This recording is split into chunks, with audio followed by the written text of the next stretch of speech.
Hello বন্ধুরা, আজকের এই ভিডিওতে আমরা আলোচনা করব ভূগোলের ৫০টি গুরুত্বপূর্ণ এমসিকিউ প্রশ্ন এবং তাদের উত্তর।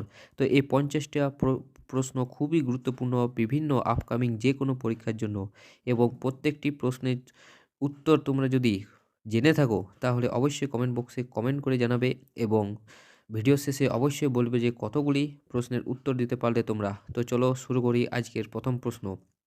তো দেখো, আজকের প্রথম প্রশ্ন হলো, চুনাপাথর ও বৃষ্টির জল দ্বারা সৃষ্ট কার্বনিক অ্যাসিডের মধ্যে সংঘটিত রাসায়নিক বিক্রিয়াকে কি বলা হয়? যখন বৃষ্টির জল চুনাপাথর অঞ্চলে পড়ে তখন রাসায়নিক বিক্রিয়ার ফলে কার্বনিক অ্যাসিড উৎপাদন করে।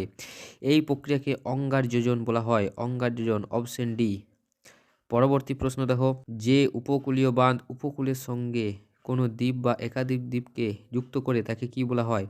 অর্থাৎ এটা যদি উপকূল ধরা হয়, এখানে যদি কোনো সমুদ্রের মাঝে কোনো দ্বীপ থাকে, এটা সমুদ্র এর মাঝে একটা যে সংযুক্ত সংযুক্ত ঢিবি লক্ষ্য করা যায়, এইটাকে বলা হয় ট্রম্বালো। অপশন বি, ট্রম্বালো বলা হয়।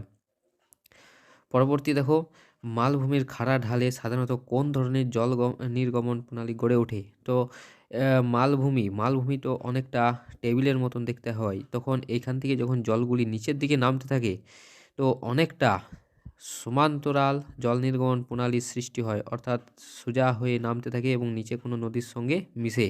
অর্থাৎ এইখানে যদি কোনো নদী বয়ে, তো অপর থেকে নিচে আসা নদীগুলি এই নদীটার সঙ্গে মিশে সমান্তরাল মাধ্যমে। পরবর্তী দেখো, নিচের কোনটি একাধিক আঞ্চলিক মৃত্তিকার উদাহরণ? নিচের কোনটি একটি আঞ্চলিক মৃত্তিকার উদাহরণ? তো সঠিক উত্তর হলো অপশন ডি, পর্জল হলো একটি আঞ্চলিক মৃত্তিকার উদাহরণ, হলো এই পর্জল। পরবর্তী, হ্যারিকেন নামক ক্রান্তীয় ঘূর্ণিঝড় প্রধানত কোন অঞ্চলে সৃষ্টি হয়? খুবই গুরুত্বপূর্ণ প্রশ্ন। তো হ্যারিকেন নামক ক্রান্তীয় ঘূর্ণিঝড়টি ক্যারিবিয়ান সাগরে সৃষ্টি হয়। ক্যারিবিয়ান সাগরে হ্যারিকেন নামক ঘূর্ণিঝড়টি। আর টাইফুনটি হয় চীন সাগরে। টাইফুন ঝড়টি লক্ষ্য করা যায়, সাইক্লোন লক্ষ্য করা যায় বঙ্গোপসাগরে, এবং টর্নেডো লক্ষ্য করা যায় আমেরিকাতে। টর্নেডো ঘূর্ণিঝড়টি লক্ষ্য করা যায়। পরবর্তী প্রশ্ন দেখো, নিচের কোনটি গ্রিনহাউস গ্যাস নয়? নিচের কোনটি গ্রিনহাউস গ্যাস নয়? তো সঠিক উত্তর হলো অক্সিজেন। অক্সিজেন একটি গ্রিনহাউস গ্যাস নয়। এখানে কার্বন ডাই অক্সাইড, ওজোন এবং সিএফসি তিনটি গ্রিনহাউস গ্যাস, কিন্তু অক্সিজেন গ্রিনহাউস গ্যাস নয়। পরবর্তী প্রশ্ন, নিচের কোনটি প্রায় প্রাকৃতিক দুর্যোগের উদাহরণ?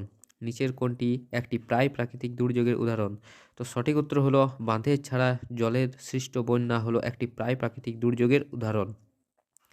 পরবর্তী প্রশ্ন, ভারতের জীববৈচিত্র্যের উষ্ণবিন্দু হিসেবে কোন অঞ্চলটি পরিচিত? তো ভারতের জীববৈচিত্র্য উষ্ণকেন্দ্র যেখানে বিপন্ন এবং প্রচুর পরিমাণে জীববৈচিত্র্য লক্ষ্য করা যায় তাকে জীববৈচিত্র্যের উষ্ণবিন্দু বা জীববৈচিত্র্য হটস্পট বলা হয়। পৃথিবীতে মোট ৩৫টি জীববৈচিত্র্য হটস্পট লক্ষ্য করা যায় এবং ভারতে মোট 4টি লক্ষ্য করা যায়। তার মধ্যে এই পশ্চিম ঘাটের ক্রান্তীয় বৃষ্টি অরণ্য একটি জীববৈচিত্র্য হটস্পট। এছাড়াও রয়েছে উত্তর পূর্ব উত্তর পূর্ব হিমালয় অঞ্চল। এছাড়াও রয়েছে ইন্দো বর্মা এবং সুন্দরল্যান্ড, যে সুন্দরল্যান্ড আন্দামান নিকোবর দ্বীপপুঞ্জে অবস্থিত, এবং উত্তর পূর্ব ভারতে এই ইন্দো বর্মাটি অবস্থিত। পরবর্তী দেখো, নিচের কোনটি প্রাথমিক অর্থনৈতিক কাজের উদাহরণ? নিচের কোনটি প্রাথমিক অর্থনৈতিক কাজের উদাহরণ? তো সঠিক উত্তর হলো পশম সংগ্রহ হলো এই প্রাথমিক কাজের একটি উদাহরণ, এবং এই লৌহ ইস্পাত হলো এক দ্বিতীয় অর্থনৈতিক কাজের উদাহরণ।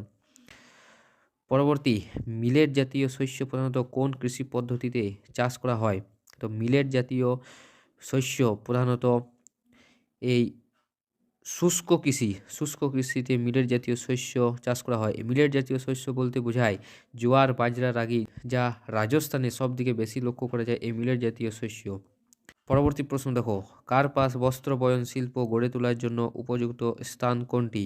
তো কার্পাস বয়ন, আমরা জানি কার্পাস বয়ন হলো একটি এমন শিল্প যা কাঁচামালের ওজন এবং উৎপাদিত পণ্যের ওজন একই হয়, তাই এটি সাধারণত বড় শহরের কাছে গড়ে ওঠে এই কার্পাস বয়ন ও বস্ত্র বয়ন শিল্পটি সবথেকে উপযুক্ত স্থান। পরবর্তী, ওজন হ্রাসশীল কাঁচামালের ক্ষেত্র বা দ্রব্য সূচক কত হয়? দ্রব্য সূচকের সূত্র হলো কাঁচামালের ওজন বাই উৎপাদিত পণ্যের ওজন।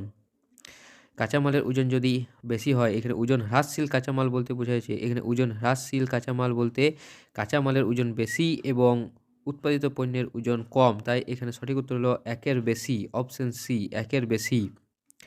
পরবর্তী প্রশ্ন, শিল্প স্থাপনে ন্যূনতম ব্যয় তত্ত্বটি কে প্রদান করেন? তো সঠিক উত্তর হলো অপশন এ, আলফ্রেড ওয়েবার শিল্প স্থাপনে ন্যূনতম ব্যয় তত্ত্বটি প্রকাশ করেন।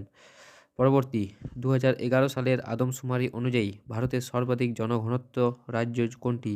তো 2011 সালের আদমশুমারি অনুযায়ী ভারতের জনঘনত্বযুক্ত রাজ্য হলো বিহার, অপশন বি, বিহারে প্রায় 1100 জন পার বর্গ কিলোমিটার লোক বসবাস করে পার বর্গ কিলোমিটারে। পরবর্তী, ভারতের সবচেয়ে বেশি পরিযান কোন দিকে ঘটে? তো ভারতের সবচেয়ে বেশি পরিযান ঘটে গ্রাম থেকে শহরে সবচেয়ে বেশি পরিযান ঘটে, অপশন এ। পরবর্তী প্রশ্ন, ভারতের জনগণনা অনুযায়ী কোন বসতি শহর হিসেবে গণ্য করার ন্যূনতম জনসংখ্যা কত? তো ভারতের জনগণনা অনুযায়ী কোনো বসতিকে শহর হিসেবে গণ্য করার ন্যূনতম জনসংখ্যা হলো 5,000 জন, অপশন বি, 5,000 জন হলো বসতিকে একটি শহর হিসেবে গণ্য করার ন্যূনতম জনসংখ্যা। পরবর্তী প্রশ্ন দেখো, ক্ষুদ্র ও বিচ্ছিন্ন গ্রামীণ বসতিকে কি বলা হয়? তো ক্ষুদ্র ও বিচ্ছিন্ন গ্রামীণ বসতিকে হ্যামলেট বলা হয়। হ্যামলেটকে ক্ষুদ্র বা বিচ্ছিন্ন গ্রামীণ বসতি বলা হয়। অর্থাৎ যদি মূল গ্রাম যদি এটা হয় এবং এখানে কোনো ছোট ছোট কতগুলি বাড়ি নিয়ে যে বিচ্ছিন্ন বসতি বা পাড়া গড়ে ওঠে তাকে হ্যামলেট বলা হয়, এগুলি হ্যামলেট। পরবর্তী প্রশ্ন, পানামা খাল কোন দুটি মহাসাগরকে যুক্ত করেছে? পানামা খাল কোন দুটি মহাসাগরকে যুক্ত করেছে? তো পানামা খাল আটলান্টিক মহাসাগর এবং প্রশান্ত মহাসাগরকে যুক্ত করেছে, আটলান্টিক মহাসাগর এবং প্রশান্ত মহাসাগর। এই উত্তর আমেরিকা এবং দক্ষিণ আমেরিকার এই অঞ্চলটাতে পানামা খালটি অবস্থিত।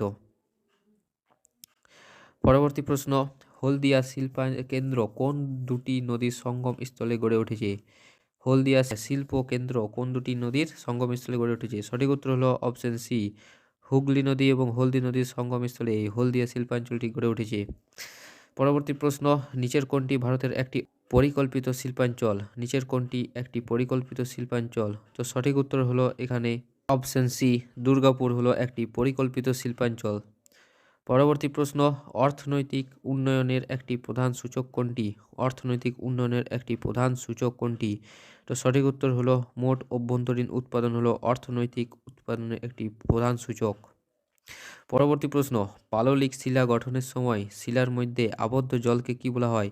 তো পাললিক শিলা গঠনের সময় শিলার মধ্যে আবদ্ধ জলকে বলা হয় সহজাত জল, অপশন সি, সহজাত জল বলা হয়।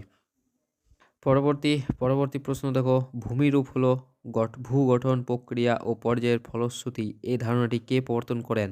তো সঠিক উত্তর হলো অপশন ডি, WM ডেভিস, অর্থাৎ উইলিয়াম মরিস ডেভিস এই ভূমিরূপ হলো ভূগঠন প্রক্রিয়া পর্যায়ের ফলশ্রুতি, এই ধারণাটি দিয়েছিলেন।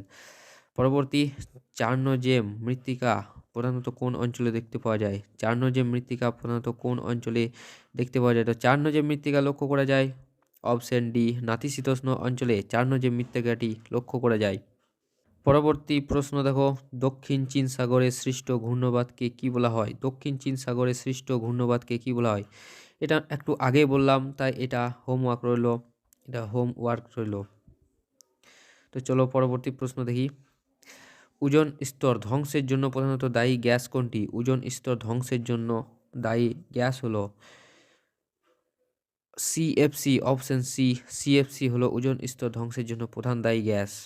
পরবর্তী প্রশ্ন, নিচের কোনটি একটি মানুষ্যসৃষ্ট বিপর্যয়ের উদাহরণ? নিচের কোনটি একটি মানুষ্যসৃষ্ট বিপর্যয়ের উদাহরণ? সঠিক উত্তর হলো ভোপাল গ্যাস দুর্ঘটনা হলো একটি মানুষ্যসৃষ্ট বিপর্যয়ের উদাহরণ, যেটি 1984 সালে মধ্যপ্রদেশের ভোপালে এই গ্যাস দুর্ঘটনাটি ঘটেছিল। পরবর্তী প্রশ্ন, শ্রীলঙ্কার কোন ফসলটিকে লিভিং ফার্মেসি বলা হয়? শ্রীলঙ্কার কোন ফসলটিকে লিভিং ফার্মেসি বলা হয়? তো অপশন ডি, ডাবকে শ্রীলঙ্কার লিভিং ফার্মেসি বলা হয়, ডাবকে। পরবর্তী প্রশ্ন, ভারতের উদীয়মান শিল্প হিসেবে কোন শিল্পটি পরিচিত? তো ভারতের উদীয়মান শিল্প হিসেবে পেট্রোসায়ন্স শিল্পটি পরিচিত, এই ভারতের উদীয়মান শিল্প হিসেবে। পরবর্তী, দুটি রাস্তা সমকোণে মিলিত হলে সাধারণত কোন আকৃতির বসতি গড়ে ওঠে? অর্থাৎ এদিক থেকে একটা রাস্তা এবং এদিক থেকে একটা রাস্তা যদি মিলিত হয় পরস্পর, এখানে বসতিগুলি এল আকৃতির বসতি গড়ে উঠবে। দেখতেই পাচ্ছ এল আকৃতির বসতি গড়ে উঠবে। এল আকৃতির, অপশন সি এল আকৃতি। পরবর্তী প্রশ্ন, 2011 সালে জনগণনা অনুযায়ী ভারতের সর্বাধিক জনবহুল রাজ্য কোনটি? তো 2011 সালে জনগণনা অনুযায়ী উত্তরপ্রদেশ সবচেয়ে জনবহুল রাজ্য হলো এই উত্তরপ্রদেশ। পরবর্তী প্রশ্ন দেখো, নরওয়ে ও সুইডেনের উপকূলকে কি বলা হয়? নরওয়ে এবং সুইডেনের উপকূলকে বলা হয় অপশন বি ফিয়র্ড উপকূল। নরওয়ে এবং সুইডেনের উপকূলকে বলা হয় ফিয়র্ড উপকূল। পরবর্তী প্রশ্ন, যে প্রক্রিয়ায় শিলা চূর্ণ বিচূর্ণ হয়ে সেই স্থানেই পড়ে থাকে তাকে কি বলা হয়? যে প্রক্রিয়ায় শিলা চূর্ণ বিচূর্ণ হয়ে সেই স্থানে পড়ে থাকে তাকে আবহবিকার বলা হয়। অপশন সি আবহবিকার বলা হয়। পরবর্তী প্রশ্ন দেখো, গম্বুজাকৃতি পাহাড়ে কোন ধরনের নদী নকশা গড়ে ওঠে? গম্বুজাকৃতি পাহাড়ে কোন ধরনের নদী নকশা গড়ে ওঠে? তো সঠিক উত্তর হলো, এখানে যদি বৃষ্টিপাত হয় তাহলে জল কম সবসময় নিচের দিকে বয়ে যাবে এবং কেন্দ্র বিমুখ, অর্থাৎ এখানে যদি গম্বুজের মাথাটা হয় এর চারিদিকে জল পাশ দিকে চলে যাবে, অর্থাৎ এখানে কেন্দ্র বিমুখ নদী নকশা সৃষ্টি হচ্ছে, কেন্দ্র বিমুখ। পরবর্তী, পশমিত বা নিরপেক্ষ মাটির পিএইচ মাত্রা কত? তো পশমিত বা মাটির পিএইচ মাত্রা হলো 7। Option C 7। পরবর্তী প্রশ্ন দেখো, এল নিনো আবির্ভাবের সময় উষ্ণ সমুদ্র স্রোত কোন উপকূলে লক্ষ্য করা যায়? তো এল নিনো আবির্ভাবের সময় উষ্ণ সমুদ্র স্রোত লক্ষ্য করা যায় পেরু ইকুয়েডর উপকূলে। উষ্ণ সমুদ্র স্রোত লক্ষ্য করা যায়, তখন এল নিনোর সময় পেরু ইকুয়েডর উপকূলে প্রচণ্ড ঝড় বৃষ্টি লক্ষ্য করা যায় এবং ভারতে শান্ত আবহাওয়া লক্ষ্য করা যায়। এবং লা নিনার সময় ভারতে উষ্ণ সমুদ্র স্রোতের ফলে বন্যার সৃষ্টি হয় বা অর্থাৎ নিম্নচাপের সৃষ্টি হয়, তখন পেরু ইকুয়েডর উপকূলে উচ্চচাপের সৃষ্টি হয়। পরবর্তী, ছত্তিশগড়ের প্রধান লৌহ ইস্পাত শিল্প কেন্দ্র কোনটি? ছত্তিশগড়ের প্রধান লৌহ ইস্পাত শিল্প হলো অপশন বি ভিলাই। ভিলাই হলো ছত্তিশগড়ের প্রধান লৌহ ইস্পাত শিল্প কেন্দ্র। পরবর্তী প্রশ্ন দেখো, নিকটবর্তী শহরে বিক্রির উদ্দেশ্যে ফুল ফল ও শাকসবজি চাষকে কি বলা হয়? তো নিকটবর্তী শহরের বিক্রির উদ্দেশ্যে যখন ফুল ফল শাকসবজি চাষ করা হয় তখন তাকে বলা হয় স্থানান্তর কৃষি। অপশন বি স্থানান্তর কৃষি বা ট্রাক ফার্মিংও বলা হয়, একে ট্রাক ফার্মিংও বলা হয়।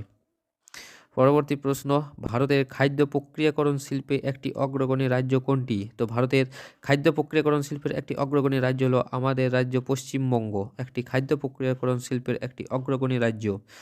পরবর্তী, সুয়েজ খাল কোন দুটি সাগরকে যুক্ত করেছে? সুয়েজ খাল কোন দুটি সাগরকে যুক্ত করেছে? সঠিক উত্তর হলো ভূমধ্যসাগর এবং লোহিত সাগর, এই দুটিকে যুক্ত করেছে এই সুয়েজ খাল।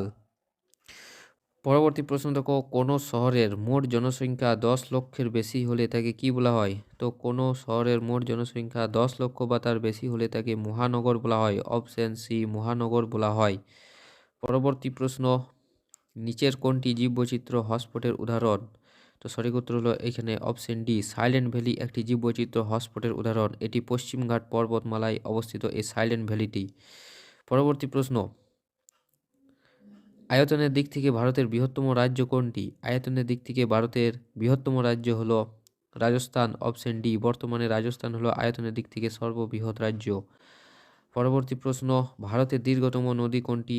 এটা বলা দরকার নেই, এখানে ভারতের দীর্ঘতম নদী হলো অপশন এ গঙ্গা নদী। পরবর্তী প্রশ্ন, ল্যাটেরাইট মৃত্তিকা প্রধানত কোন জলবায়ু অঞ্চল গঠিত হয়? ল্যাটেরাইট মৃত্তিকা প্রধানত উষ্ণ এবং আর্দ্র জলবায়ু অঞ্চলে এই ল্যাটেরাইট মৃত্তিকাটি গঠিত হয়। পরবর্তী প্রশ্ন দেখো, ভারতের সর্বাধিক বার্ষিক বৃষ্টিপাত হয় কোন স্থানে? তো ভারতের সর্বাধিক বার্ষিক বৃষ্টিপাত হয় অপশন সি মৌসিনরামে, সর্বাধিক বার্ষিক বৃষ্টিপাত হয় এই মৌসিনরামে। পরবর্তী প্রশ্ন, ভারতের প্রথম জাতীয় উদ্যান কোনটি? ভারতের প্রথম জাতীয় উদ্যান হলো Jim Corbett National Park. Option B Jim Corbett National Park, যা 1936 সালে এটি উত্তরাখণ্ডে তৈরি হয়েছিল ভারতের প্রথম জাতীয় উদ্যান। পরবর্তী, ভারতীয় উত্তর রেলের সদর দপ্তর কোথায় অবস্থিত? ভারতের উত্তর রেলের সদর দপ্তর হলো নয়াদিল্লিতে অবস্থিত উত্তর রেলের সদর দপ্তর। পূর্ব রেলের সদর দপ্তর কলকাতায় অবস্থিত, পশ্চিম রেলের সদর দপ্তর মুম্বাইয়ে অবস্থিত এবং দক্ষিণ রেলের সদর দপ্তর চেন্নাইয়ে অবস্থিত। পরবর্তী প্রশ্ন, ভারতের সবুজ বিপ্লবের অগ্রদূত কাকে বলা হয়? ভারতের সবুজ বিপ্লবের অগ্রদূত বলা হয় M S Swaminathan. Option A, M S স্বামীনাথনকে ভারতের সবুজ বিপ্লবের অগ্রদূত বলা হয়। আমাদের শেষ প্রশ্ন দেখো, ভারতের বৃহত্তম হ্রদ কোনটি? ভারতের বৃহত্তম হ্রদ কোনটি? সঠিক উত্তর হলো অপশন এ, চিল্কা হ্রদ হলো ভারতের বৃহত্তম হ্রদ। এটি এশিয়ার সবথেকে বড় উপহ্রদও বলা চলে। এই উপহ্রদ বলা চলে এই চিল্কা হ্রদকে এশিয়ার সবথেকে বড়। তো বন্ধুরা, এই ছিল আমাদের 50টি ভূগোলের এমসিকিউ প্রশ্ন এবং তাদের সঠিক উত্তর নিয়ে। তো ভিডিওটা ভালো লেগে থাকলে অবশ্যই একটা লাইক করবে এবং চ্যানেলটাকে সাবস্ক্রাইব করবে এবং অবশ্যই জানাবে যে কতগুলি প্রশ্নের উত্তর দিতে পারলে তোমরা। চলো দেখা হচ্ছে পরবর্তী ভিডিওতে। ধন্যবাদ।